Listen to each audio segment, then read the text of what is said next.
Sekarang kita membeli barang, membeli pulsa, nggak kelihatan kayak untuk gitu.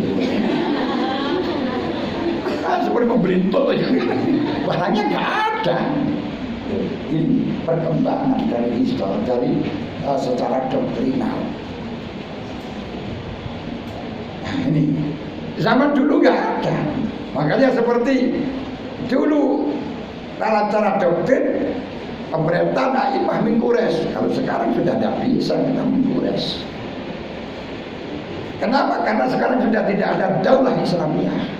Seluruh dunia yang ada adalah negara bangsa. Nah, oleh karenanya kalau kita ingin menata dalam negara bangsa harus apa itu namanya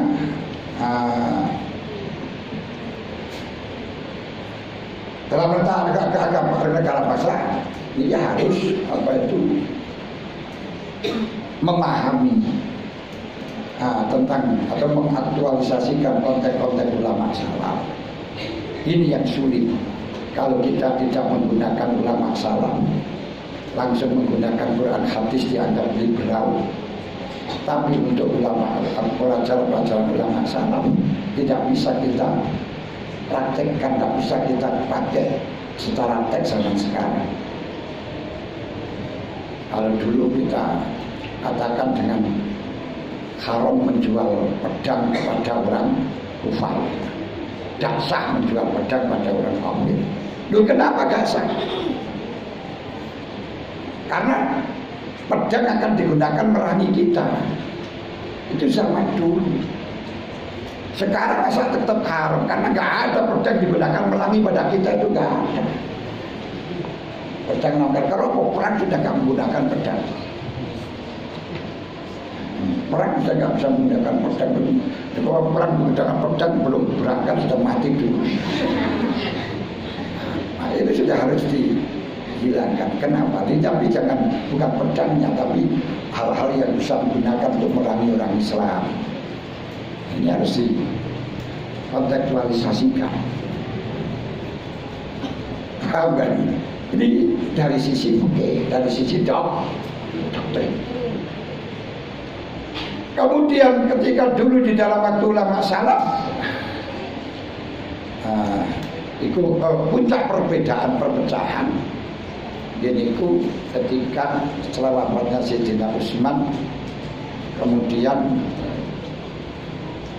Sayyidina Ali, Muawiyah menuntut kepada Sayyidina Ali agar karena dianggap Sayyidina Ali mengetahui siapa pembunuh Sayyidina Utsman, dan Muawiyah memprovokasi kepada Dewi Aisyah yang akhirnya Dewi Aisyah sebenarnya akan klarifikasi kepada Sayyidina Ali namun membawa rombongan, tapi rombongan itu malah justru menyerang kepada Sayyidina Ali, tentaranya Sayyidina Ali. Akhirnya terjadi peperangan antara tentaranya Sayyidina Ali dengan tentaranya Muawiyah yang disebut dengan perang Jamal. Itu kenapa mulanya kalau klarifikasi, kalau apa-apa itu tidak usah membawa rombongan, tidak usah demo. Demo itu akibatnya ditumpangi.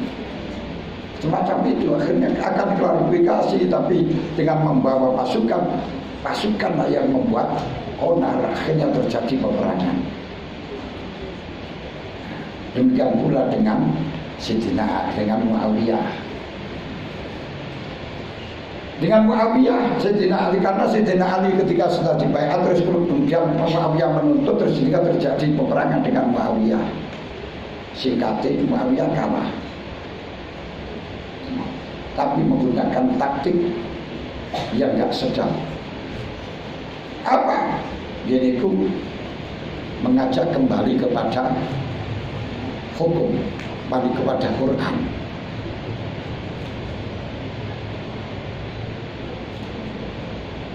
Jadi bukan berarti kembalinya kepada yudikatif, tidak, kembalinya kepada Al-Quran. Karena nggak ada yudikatif, tidak ada. Imam Sayyidina Ali mengatakan, ini tahu pikirannya Muawiyah, ini kalimatun hak urida bil batil. Beliau gak mau, ini hanya siasatnya saja. Tapi karena didesak oleh para sahabat-sahabat senior, termasuk Abu Musa al-Asy'ari. Akhirnya beliau masih menghargai ulama-ulama sesepuh, menerima tahkim. Di dalam tahkim waktu niku mengutus Ibnu Abbas. Ibnu Abbas tidak menerima. Tapi mau tapi gak jadi. Kemudian gak jadi Ibnu Abbas.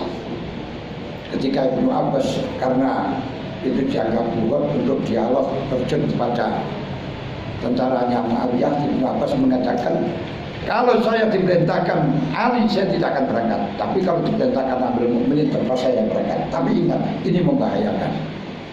Dan akhirnya terjadi peperangan. Makanya ketika ada buat perlu ada dialog di sini, karena Sayyidina Ali memerintahkan kepada Ibnu Abbas. Ibnu Abbas itu orang yang sangat ahli strategis. Mulai kalau kita di dalam urusan pengaturan negara, kenegaraan strategis itu tawasulnya kepada Ibnu Abbas. Tapi kalau masalah politik tawasulnya kepada Ammar bin Yasir. Itu beda ini. Ammar bin Yasir itu politiknya luar biasa sampai menyembah berhala, berani menyembah berhala, yang sampai akhirnya geger di antara sahabat karena dianggap bahwa Ammar bin Yasir mengorbankan agama demi nyala. Yang kemudian turun ayat illa man ukriya wa qalbuhu mutmainnun bil iman. Itu termasuk politiknya Ammar bin Yasir, luar biasa. Mungkin saya ini harus geger temenanan. Nah, setelahnya ini pada waktu ini menjadi pecah. Ketika Sayyidina Ali peperangan ini, kemudian orang-orang yang tidak setuju dengan tahkim asalnya mendukung Sayyidina Ali keluar, yang kemudian yang menjadi Khawarij. Tapi dalam satu sisi golongan yang sangat antusias dengan Ali, golongan Syiah itu bagus. Tapi ada dari golongan mereka yang mendukung tapi keterlaluan, guluwun. Tidak semuanya Syiah seperti itu. Jadi akhirnya di sini akan keluar kaidah bahwa orang-orang yang sangat tidak setuju dengan Ali, yang akhirnya keluar, yang kemudian menjadi Khawarij, yang sembunyi dan kemudian membunuh kepada Sayyidina Ali.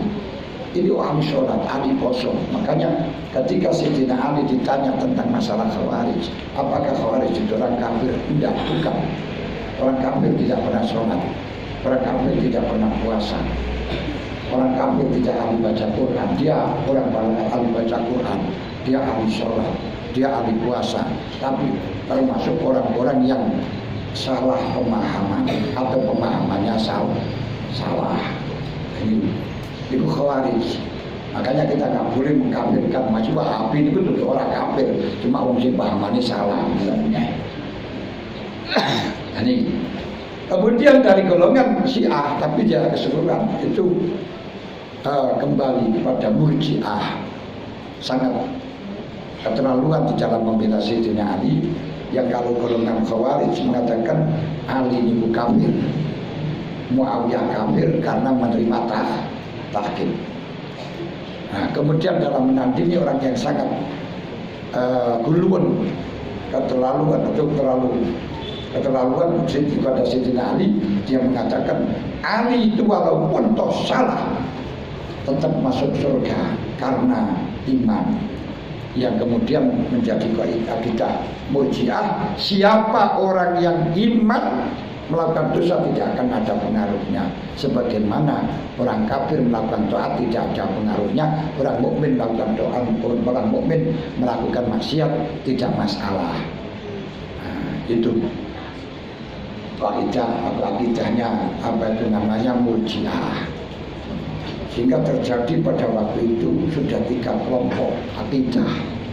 Satu Khawarij yang kemudian mengklaim orang dosa besar itu adalah kafir. Kemudian kedua, selama mukmin melakukan dosa besar no problem.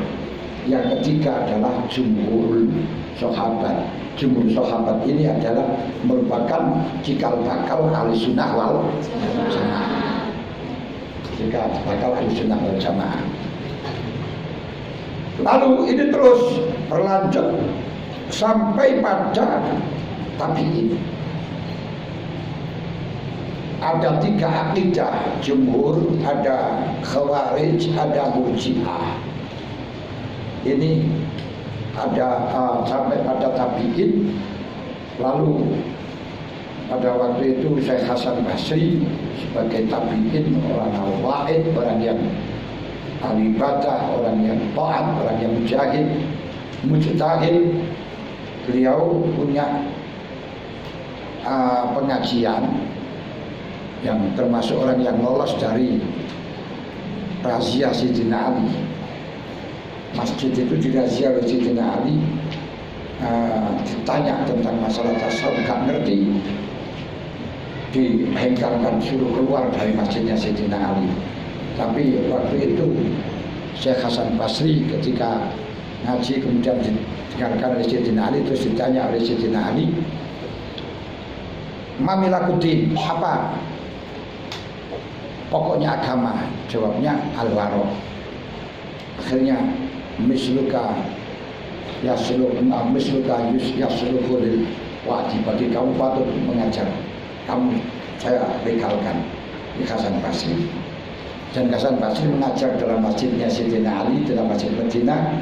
Kemudian banyak beberapa pengikutnya. Lalu muncul pengikut yang bernama Wasil bin Atha, mulai menggugat apa yang terjadi pada dua kubu yang sangat ekstrem, dua kubu yang sangat pecah.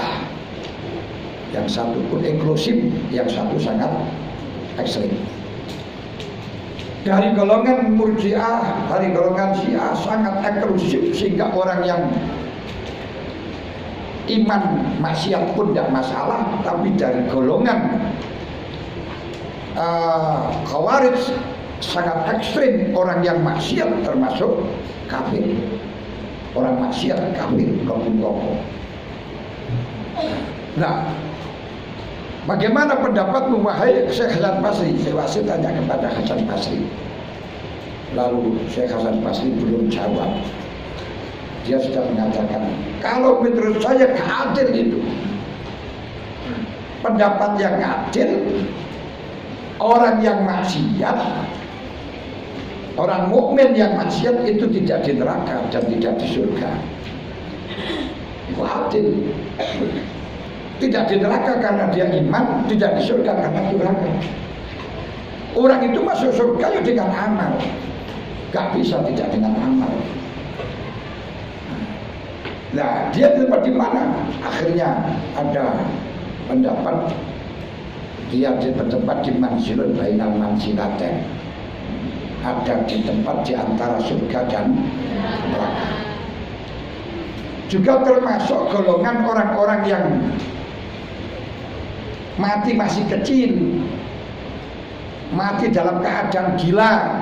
Ini nanti juga tidak masuk neraka, tidak masuk surga. Tidak masuk neraka dikarenakan dia tidak berbuat dosa, tidak masuk surga karena tidak punya amal baik. Pokoknya orang itu kalau berbuat dosa, ya orang berbuat dosa, ya balasannya neraka. Kalau masuk surga ya dengan amal yang baik, pakai teksnya saja, pakai dalam Al-Qur'annya saja, yaitu innal ladzina amanu wa amilus sholihati falahum jannatul ma'wa nuzulun kama ya'maluna alladzina fasaqu wa ma'wahum nar. Niki. Akhirnya tambah pada waktu akhirnya setelah menjelaskan ini dia itu keluar, bangkit dari majelis dari majelis dewi. Akhirnya Syekh Hasan Basri mengatakan i'tazalal Wasil, Wasil uzlah, itu jalan nyengkret dewi. Makanya akhirnya disebut dengan Mu'tazilah. Mu'tazilah. Kalau dia tidak mengatakan Mu'tazilah, Dia itu mengatakan ahlul adri, ahlul tauhid. Ahlul adri itu saya ini yang adil. Surga yang ibadah. Nah ini menurut orang mereka itu malah justru mempeng di dalam masalah ibadah. Kenapa? Lah ibadah sudah surga. Nah, ini yang kalau menurut aliran kita, dengan kita itu termasuk idlal. Malah bisa kuang, bisa. Termasuk al-unabbiukum bil aksari amal alladziina dhalla sahyuhum bil hayatid dunya wa yahsabuna annahum yuhsinuna sunna. Itu ujub idlal. Idlal di atas ujub. Kalau ujub itu orang yang merasa punya kebaikan, merasa punya merasa membanggakan dengan amalnya. Kalau idlal yaitu orang yang merasa punya keagungan di dalam taat dan amal, tapi merasa berhak mendapatkan pahala. Itu jenenge idlal. Dalam Ikhlas kamu mau berandai dan ikhlas wisata tindak ini pas juz 8. Nah, baru ini idlal. Nah setelahnya ini terus berlanjut. Berarti ada 4 golongan. Ada jumhur, termasuk pengikutnya Syekh Hasan Basri. Ada Mu'tazilah, pengikutnya Wasil bin Atta, yang kemudian punya santri Hasim, terus punya santri siapa itu namanya,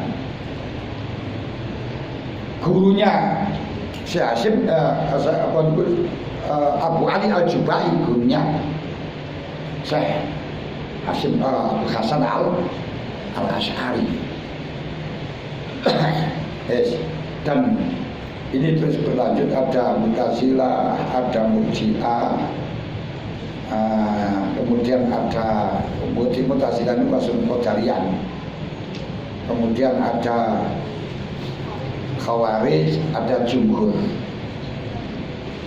Nah dari sini terus Fatilkal ayyam nujawilu bainan nas, terus berlanjut pada zaman pertengahan abad ketiga muncul Syekh Abu Mansur Al-Maturidi dari ulama Hanafiyah dan Syekh Abu Hasan Al-Asy'ari dari ulama Syafi'iyah, yang waktu itu asalnya itu Abu Ali Syekh Abu Hasan Al-Asy'ari muridnya Syekh Abu Ali Al-Jabai, wong Mu'tazilah. Abu Ali Al-Jabai murid Syekh Wasil bin Atta. Jadi makanya Abu mendapatkan hidayah dari Allah Subhanahu wa taala, terus akhirnya beliau tobat cari pendapat Wasil bin Abu Ali Al-Jabai. Sejarah semacam ini penting, dan secara semacam ini kalau di kalangan di Arab, di golongan Wahabi terbalik.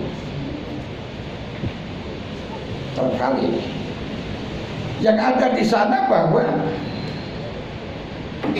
Abu Hasan Al-Asy'ari ini pendapatnya Mu'tazilah, golongan Mu'tazilah.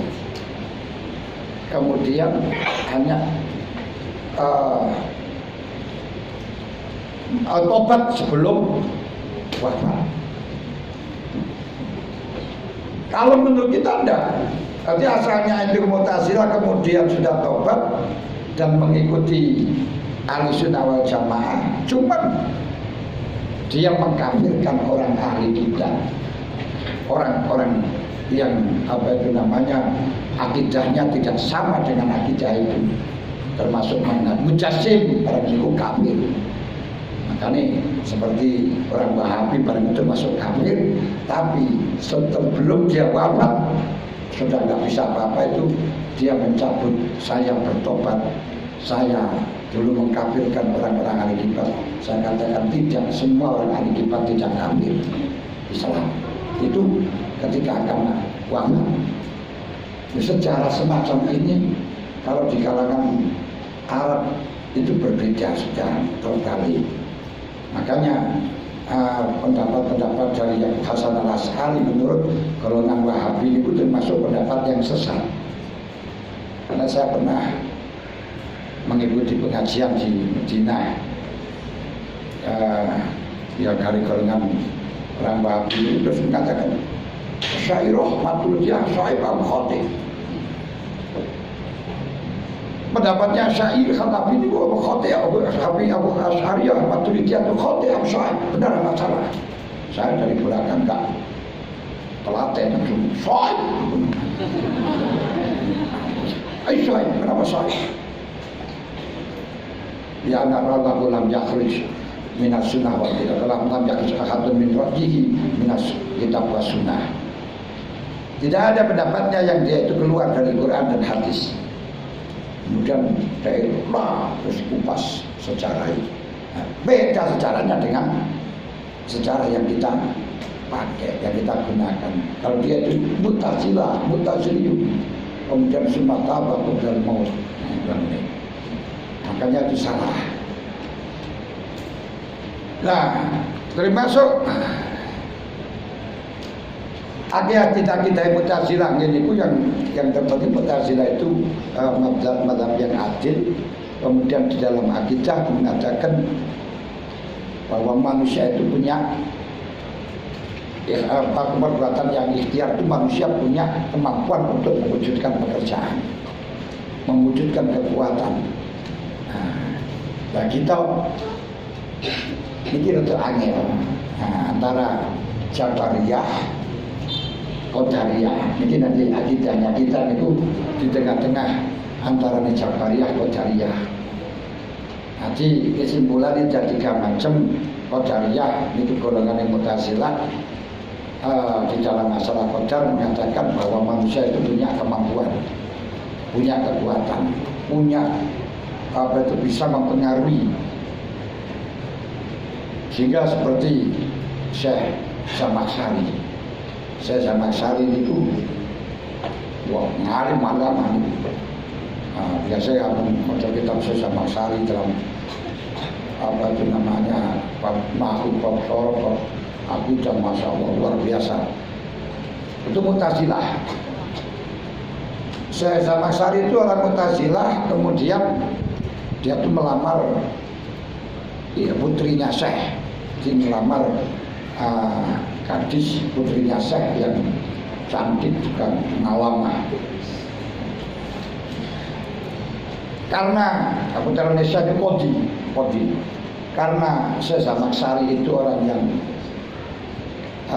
Syekh Zamakhsyari itu orang Mu'tazilah, akidahnya nggak sama. Akhirnya ayahnya nggak menerima, kodinya nggak mau, wakilnya nggak bodoh. Tapi putrinya mengatakan mau, saya siap dikawin oleh dinikah oleh Syekh Zamakhsyari, tapi dengan syarat. Syaratnya apa? Syaratnya bisa mengumpuli saya 1 malam 100 kali.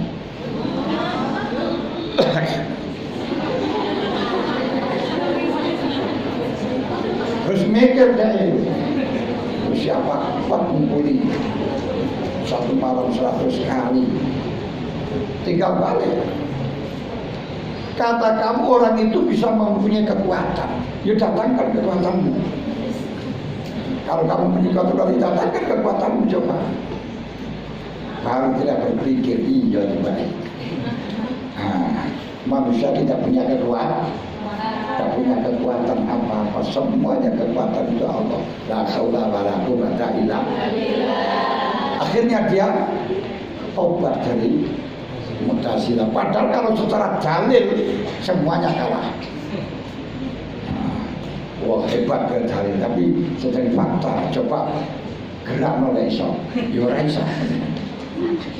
Baru dia tobat.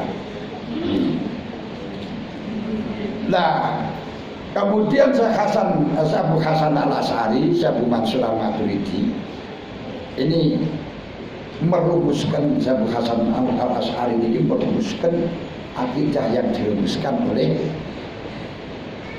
siapa itu? Saya ulama Syafi'iyah, Abu Mansur Al-Maturidi merumuskan akidah yang dirumuskan oleh Syekh Abu Hanifah, yaitu mazhab Hanafi. Pada waktu zaman Sayyidina ada Imam Abu Hanifah, pada waktu zaman Imam Syafi'i tidak bertulis ilmu kalam. Imam Syafi'i ingkar dengan ilmu kalam, malah dianggap bid'ah ilmu kalam.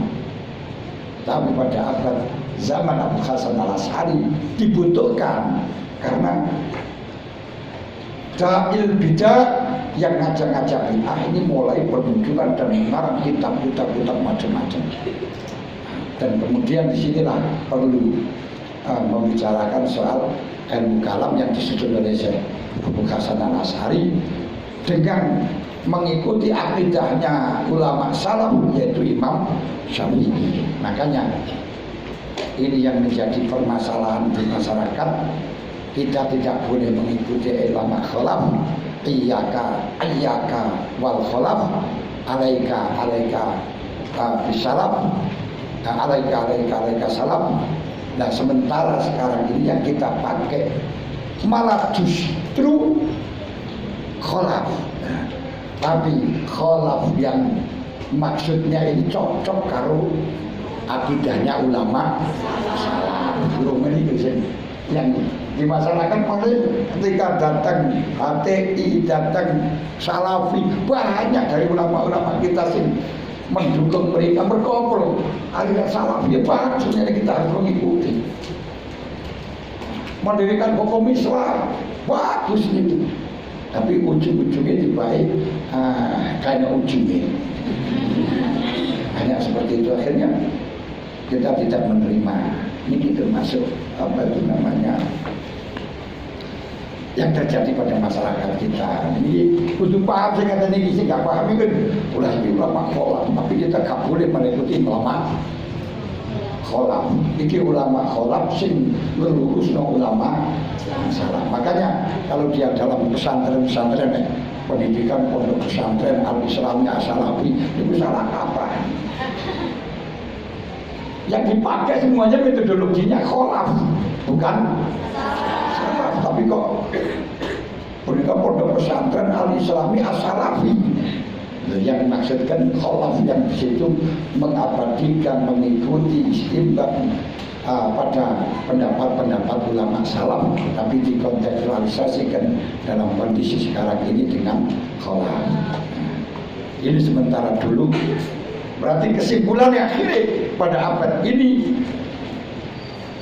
terfokuslah bahwa mazhabnya mazhabnya A'immatul Abu, mazhabnya fikih itu adalah mengikuti salah satu dari Imam 4 karena mudawwan tadi. Yang maksud mudawwan itu bagaimana? Apa Imam Syafi'i membukukan? Enggak. Mudawwan itu artinya buku-buku mereka telah diperkokoh dengan dalil-dalil, diperkuat oleh para santrinya, dan ternyata yang ada dari santrinya yang bisa memperkuat pendapat mereka itu hanya 4. Makanya di situ dikatakan 4 ini. Kemudian lalu kenapa kok di situ menggunakan Asy'ariyah Maturidiyah?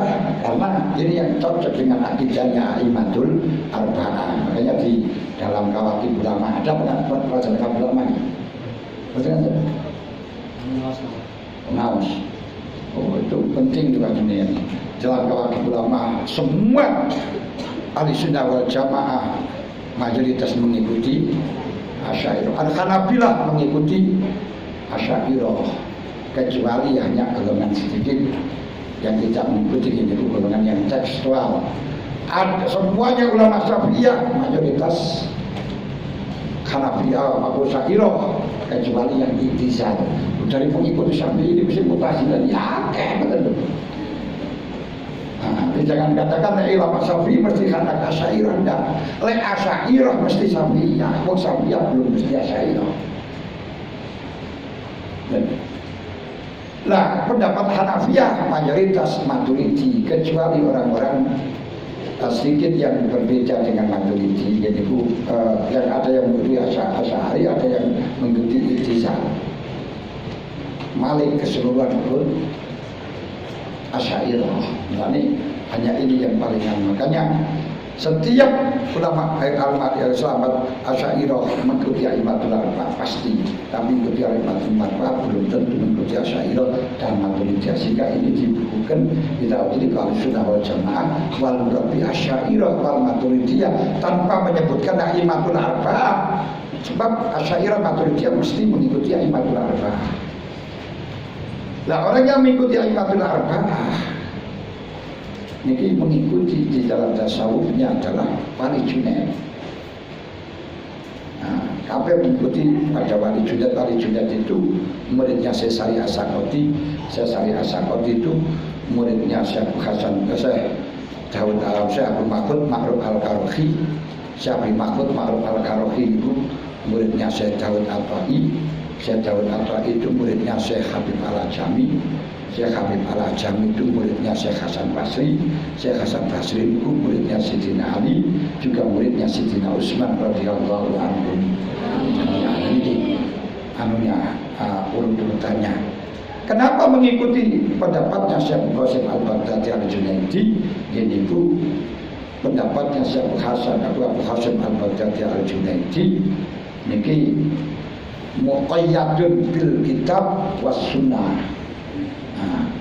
Harus cocok dengan Quran dan hadis. Namun pendapat Syekh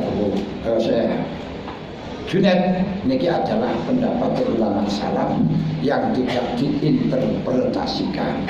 Nah, disitulah pada zaman Sayyidina pada masanya Imam Ghazali merumuskan dari akidahnya Syekh Wali Junaid, tapi diinterpretasikan, diaktualisasikan dengan cara ibadah. Makanya didahulukan ibadahnya, syariahnya, tapi kemudian dengan syariat digabungkan dengan tasawuf. Nah ini mengikuti jejaknya Wali Junaid. Nah, Wali Junaid itu mempunyai santri itu termasuk Syekh Habib Husain bin Mansur Al-Halaj yang dibunuh itu santrinya Syekh Qasim Al-Baghdadi Al-Junaidi itu santrinya Syekh Junaid itu. Syekh An-Nuri, kemudian Syekh Adibiyah mempunyai santri Imam Abdul Ma'ali Imam Haramain mempunyai santri Imam Ghazali. Ini di antaranya. Nah itu mulai ingin roh madhab saya juga punya dakwah berikut. Para hadirin, para hadirat yang kami hormati, ini biar ada jeda. Ketika sudah berhenti pada ini, berarti kenapa bisa sampai pada Syekh Abu Mansur Al-Maturidi, Syekh Abu Hasan Al-Asy'ari, terus Imam Ghazali, Wali Junaid dan A'immatul Arba'ah. Sedangkan ajarannya apa? Ajarannya Syekh Abu Hasan Al-Asy'ari, ajarannya Syekh Abu Mansur Al-Maturidi, ini baru yang saya tulis ini. Nah kalau tadi itu berarti Ahlussunnah wal Jamaah yang secara histori